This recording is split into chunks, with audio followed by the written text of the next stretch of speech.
Como todos los hombres famosos, hombres poderosos, como fue don Alejo Peralta, tiene muchos admiradores y otros que no son admiradores. Un impulsor de la industria mexicana. 67,000 familias llegaron a vivir al cobijo de las empresas del ingeniero Alejo Peralta. Fue rico en sabiduría. Y tuvo gente que se oponía a muchos de sus planes y todo eso, pero él nunca claudicó, ¿no? Tenía un carácter netamente empresarial. Él era de empuje, no andaba con indecisiones. Él no era el único ni el más ejemplo acabado del autoritarismo. Don Alejo era una gente que decía las cosas tal como eran, tal como él las veía, era como él las expresaba.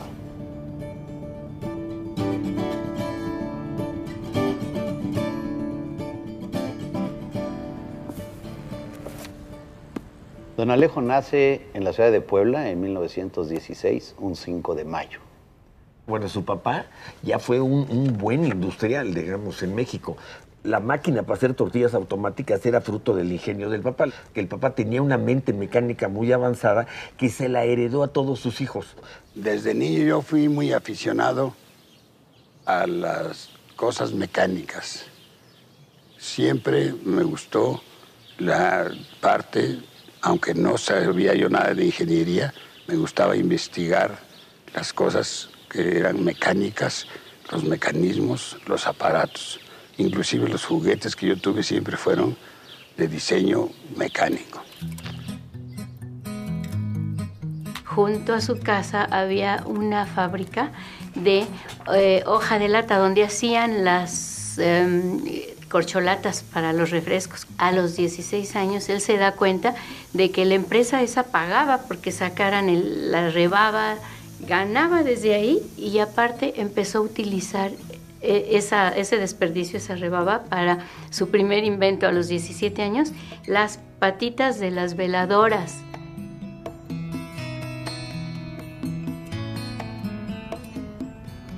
Cuando él se viene de la ciudad de Puebla a la Ciudad de México para estudiar en el Politécnico, inicia un pequeño taller de reparación de radios de galena, junto con su hermano.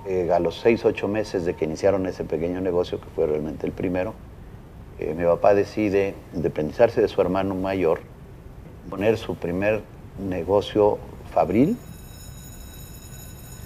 En el año de 1939 es cuando funda Industrias Unidas S.A., IUSA, en las calles de Cidar y Rovirosa. Y ahí es donde inicia don Alejo su carrera como industrial, siempre con una gran visión. Un hombre incansable y cuando tenía una idea no cejaba las 24 horas hasta volverla una realidad, ¿no? Se hizo de un amigo en San Luis, Missouri, que se llamaba Mr. Busman, que era una compañía enorme, y le dijo: Alejo, necesito que hagas todo lo que yo hago en Estados Unidos porque a mí la fábrica ya me la reconvirtieron para hacer puro armamento de guerra. Y entonces don Alejo ahí cambió artículos eléctricos y ahí empieza su carrera a hacer cosas de porcelana y todos los cerrajes eléctricos, los tomacorrientes, portafocos, todo eso le empieza a hacer. Empezó a crecer su empresa a partir de precisamente esa iniciativa que tenía de estar innovando. Nunca se quedó en copiar nada más, sino estar innovando, están creando nueva industria, ¿no? Él surtía a la CFE con lo que era una cosa de todos los días. Hace falta conductores, hace falta transformadores, hace falta medidores. Cuando tenía como 21 o 22 años, ya tenía una nómina de 500 personas. Él creó una empresa familiar. De alguna manera, aun cuando era con sus obreros, sus empleados, creó una empresa familiar. El apoyo a los empleados era algo que lo identificaba, que lo reconocía, ¿no? Entonces, a partir de ahí fue que creó este emporio. Él siempre reconoció que su mayor activo era su gente, la gente que colaboraba en sus distintas empresas. Y siempre se preocupó por el bienestar de esas gentes.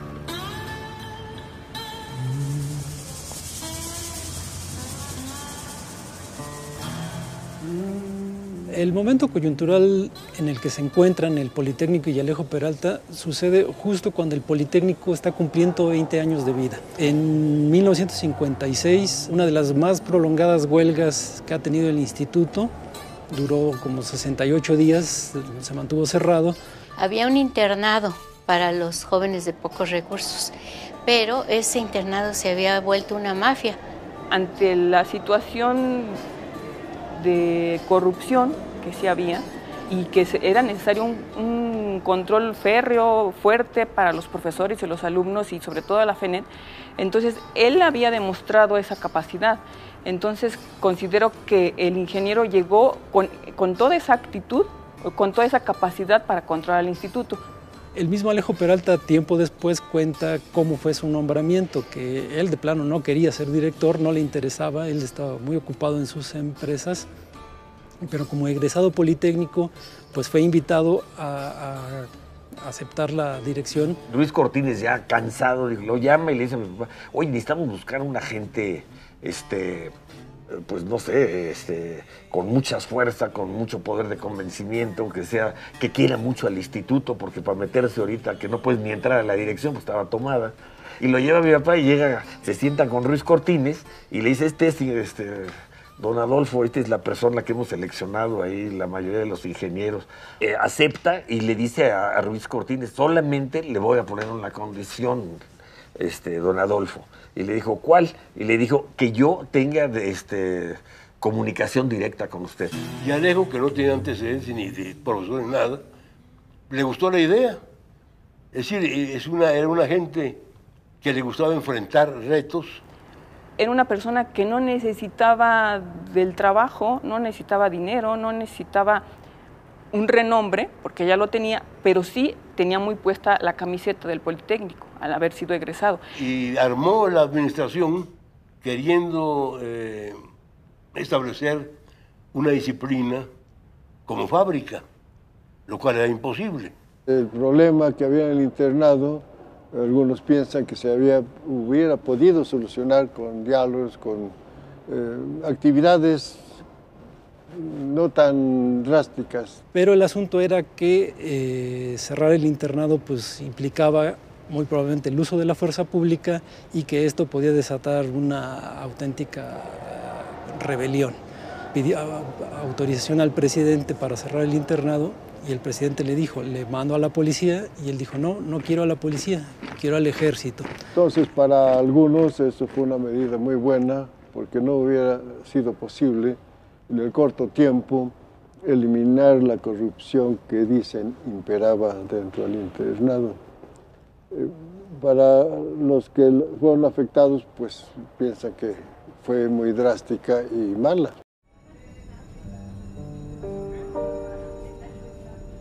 El Politécnico es uno antes de su llegada y a su salida, casi 3 años después, es totalmente distinto. Él era magnánimo con los gastos de la institución. Fue en el tiempo que duró, pues no ha habido un director que haya hecho más cosas y más rápido que él, ¿no? El transcurso de los eventos que vienen después del cierre del internado pues no son fáciles para Peralta. Es un tiempo en el cual el crecimiento del instituto, de haberse dado para adentro, empieza a manifestarse que tiene que salir, tiene que crecer hacia afuera. Y es cuando nace la idea, él toma esa gran visión que siempre lo caracterizó, y ahí nace el proyecto de la unidad educativa de Zacatenco. A partir de que se elige ya Zacatenco, empieza la construcción de lo que será la nueva unidad y se empieza a ver que el instituto pues necesitaba ese espacio, incluso espacio físico, para continuar su desarrollo. Febrilmente se empezó la construcción, pero con una rapidez tremenda. Fue una tarea muy bien hecha, muy bien planeada. Él ya no los vio inaugurarse. Salió Ruiz Cortines y también él, y a los 10 días se inauguraron. Le toca la inauguración al licenciado López Mateos, en lugar de a él, que fue el fundador, el creador de la idea del proyecto.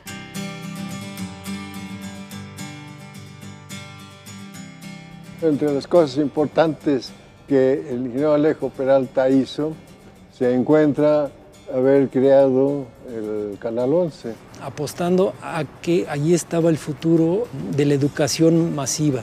Fue una idea de él y creó la primera estación cultural de televisión en Latinoamérica.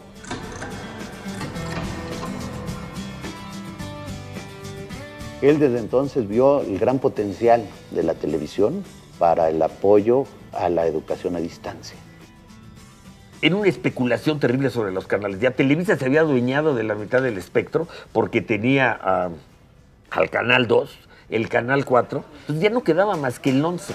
Entonces mi papá dijo, bueno, vamos a preservar el 11 para la educación, para que en un futuro el gobierno no haya perdido. En ese momento se pensaba que no había más espectro que del 12 al 13, dejando algunos porque se interferían. Y entonces es cuando él, con el apoyo del ingeniero don Walter C. Buchanan, que era secretario de Comunicaciones y Transportes en ese sexenio, le solicita que se le asigne a la institución un canal televisivo y él y don Alejo dona todo el equipo para que se pusiera en marcha y se empezara con este proyecto de la transmisión de Canal 11.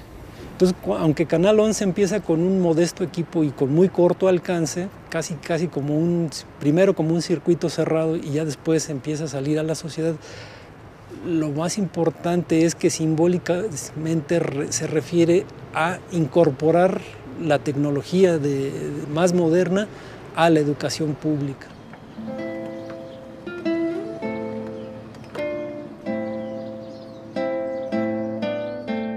La salida de Alejo Peralta del Politécnico en 56, claro que fue polémica, creo que fue conflictiva. La tensión con los estudiantes baja mucho, pero no se resuelve del todo, y cada vez que hay oportunidad, pues se seguirá exigiendo que Peralta renuncie. Total, hicieron una huelga a Alejo, que él manejó a su manera y lamentablemente sin éxito. Cuando lo veían, lo abuchaban y le decían que era un nazi, que era un dictador. Él que había luchado por el Politécnico y que los alumnos no hubieran entendido, que la FENED no hubiera entendido que lo importante era unirse. Yo creo que desde que entró él pensó que tenía varios objetivos. Una vez cumplidos estos, no tenía más interés de estar allí. Él no quería hacer una carrera política, menos de director del Poli. Pensó que su labor aquí en el instituto estaba ya, lo que tenía que hacer lo había hecho, y muchas cosas en forma muy brillante y destacada.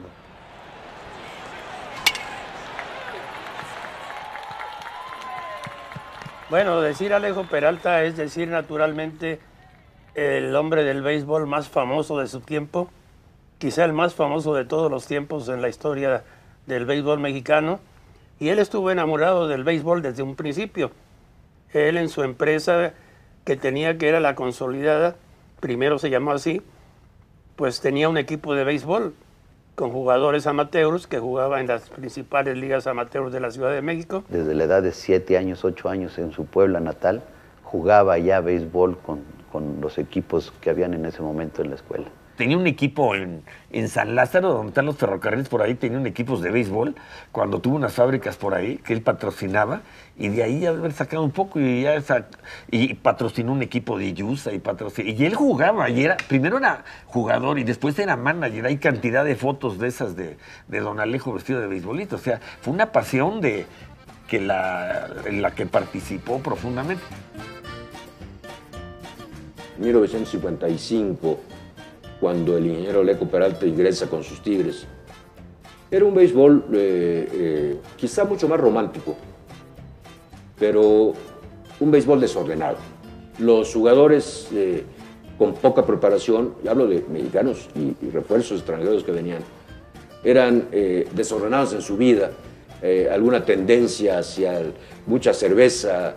Todas esas cosas las vio a su llegada, las conoció, creo yo, en el béisbol de invierno, antes de entrar al béisbol de verano, y su firme determinación de acabar con esos problemas, de disciplinar al béisbol, de hacer una disciplina rígida, estricta, un béisbol más competitivo, menos guapachoso. Tenía un don de mando, un empresario tremendo, tenía un don de mando increíble, y él era el que a veces manejaba al equipo. Buscó tener una gran disciplina dentro de los equipos, disciplinar a los propios dueños de los equipos para que esa disciplina permeara hacia sus equipos. Era muy explosivo, era duro. Alejo Peralta era de los directivos como al estilo de entonces y le daba órdenes a los managers. El manager, por más que fuera manager, le decía, oye, tienes que hacer esto. Y el manager, claro, algunos trataban de convencer a Alejo, no, eso no conviene por esto, y a veces lo convencían y a veces no. Muchos creemos que la Liga Mexicana hubiera tenido serios problemas de no haber existido Alejo Peralta, incluso pudo haber caído, pudo haber sucumbido. Pues él se empeñó en tener solamente jugadores mexicanos, pero todos mexicanos sacados por su equipo de buscadores de las rancherías y de los pueblos más alejados en México, y al fin, en los años 1965 y 66, pues el premio a sus esfuerzos. 2 campeonatos seguidos, el Tigres fue bicampeón con puro pelotero mexicano.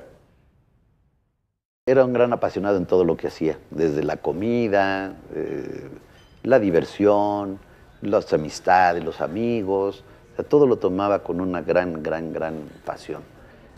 Pero su gran pasión, aparte del deporte, era sus fábricas, la creación de sus fuentes de trabajo y el bienestar de sus trabajadores. Su idea era llevar la industria al campo y no traer a la gente del campo hacia la industria. Platicaba de lo que quería hacer con la industria y qué sé yo. Hay que descentralizarla, no ir a la villa o a San Ángel. Hay que irse fuera realmente para crear un polo de desarrollo. Yo me recuerdo que muchos amigos, cuando él les platicaba su idea, le decían, Alejo, tú estás loco, vas a ir al fracaso, eso nunca va a funcionar, tú nunca vas a poder rescatar a esa gente del nivel de la ignorancia y la pobreza en la que vive.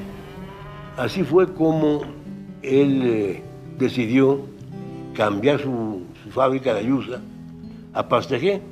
Pastejé era una propiedad de Carlos Arruza, el torero, y criaba reses bravas. Y le vendió Pastejé a Alejo Peralta. La adquiere con la finalidad de empezar a mover toda su industria hacia el campo, porque en ese lugar la gente solamente vivía de la muy precaria actividad agropecuaria. Cambió la forma de vivir de los habitantes de esa zona. Lo cambió totalmente. Ahí dio muestras de unas decisiones que fueron eficaces. Casi la mitad o más de los trabajadores de ayuda fueron mujeres, que fue una innovación en México. México no se acostumbraba a eso. 2 muchachas muy jovencitas llegaron a trabajar ahí, aprendieron y les pagaban decorosamente bien, al grado de que las muchachas que trabajaban en Pastejé ganaban en un mes lo que sus padres ganaban en un año en la agricultura.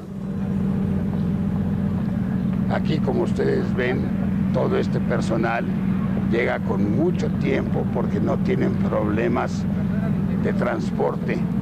Son gente que vive en las parcelas con sus familias. Son gente que su mayor preocupación es su trabajo. Aquí ven ustedes que aquí nadie va a llegar tarde. Vamos a ver cómo a las 8:30 en punto todo el mundo está en su lugar trabajando.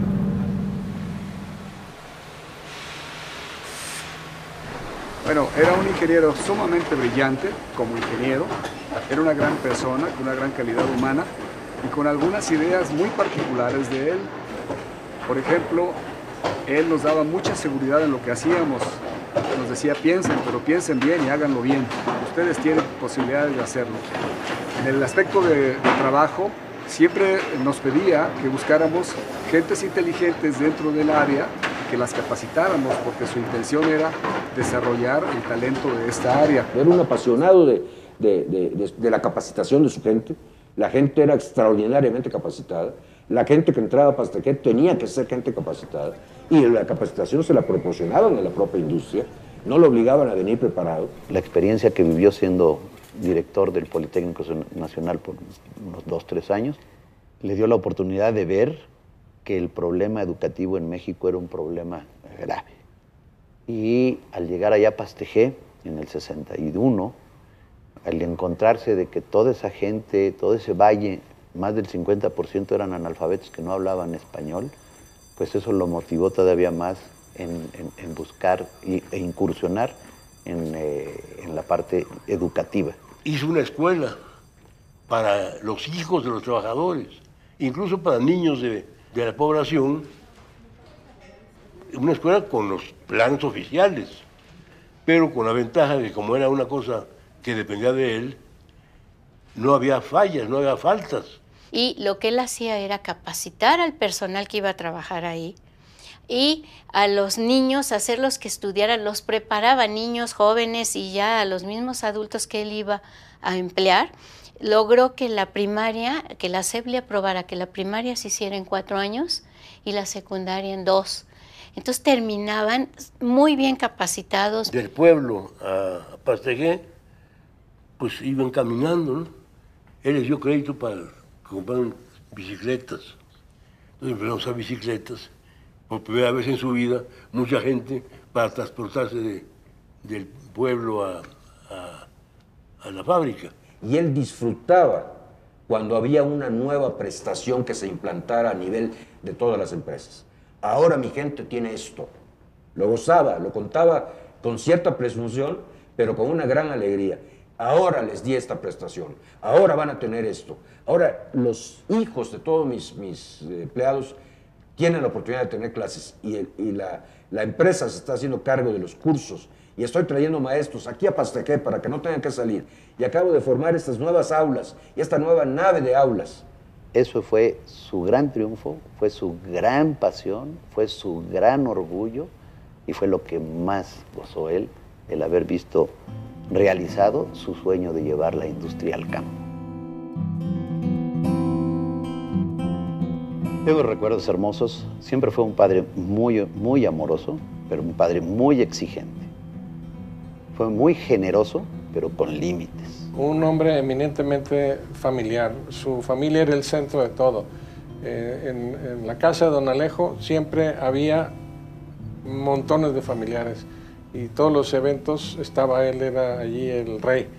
Detrás de su escritorio en Yusa era un león o un guerrero samurái con una espada, pero ya fuera de la fábrica, lo veías en la tarde, en una reunión tomando una copa, en un restaurante, era lo más divertido, tenía una personalidad envolvente, era amable, chistoso, simpático. Y con los amigos, gran amigo, un valor a la amistad enorme. Él era muy simpático, muy dicharachero, muy alegre. Realmente don Alejo gozaba cada momento de la vida, lo gozó intensamente.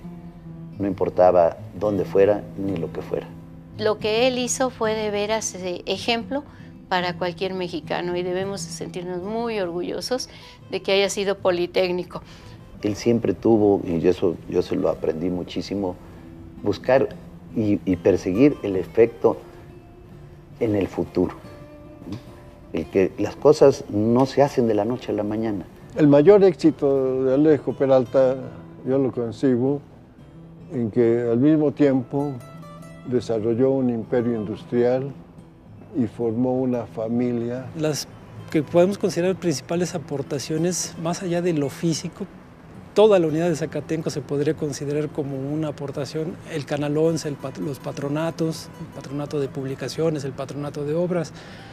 Pero yo creo que más allá de lo físico y lo que era muy recordado por estas asociaciones de exalumnos, es la entereza, la cabalidad. Yo creo que las virtudes de Alejo Peralta y su apoyo y lo que se logró con su apoyo en el béisbol superan con mucho cualquier otra posible situación, que llámese un fracaso, llámese una mala actuación. 69 años de vida, he conocido a otra persona con un corazón tan noble como él tenía. Hay que recordarle como un hombre visionario, como un hombre comprometido, profundamente mexicano, con un amor a la gente y un amor a su trabajo y un amor a su México, en todas sus facetas.